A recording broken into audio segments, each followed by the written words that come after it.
In today's video, I'm going to teach you how to make a thumbnail in Leonardo AI Mobile. To get started, open the Leonardo AI app on your phone.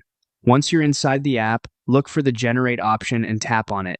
This is where you'll create your thumbnail image and begin setting up everything you need. Next, tap on the Model section. From there, choose Image and then select the model you want to use for your thumbnail. The model you pick can affect the overall look and style of the final image, so choose one that fits the type of thumbnail you want to create.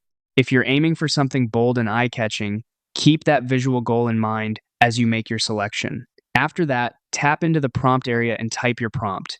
This is one of the most important parts of the process because your prompt tells Leonardo exactly what kind of image to generate.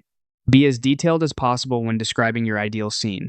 Include the subject, colors, expression, background style, and layout. It also helps to mention things like high contrast, bright lighting, and strong focal points.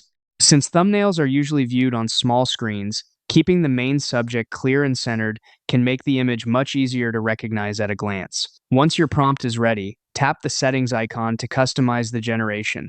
This is where you can fine-tune the output before creating your image. Choose the quality level you want, set the image dimensions, and select the number of generations. These settings help you control both the look of the thumbnail and how many variations you'll get to choose from. When everything looks good, tap Done or OK, and then start the generation. Leonardo AI will create your thumbnail based on the prompt and settings you selected. From there, you can review the results and decide which version works best for your project.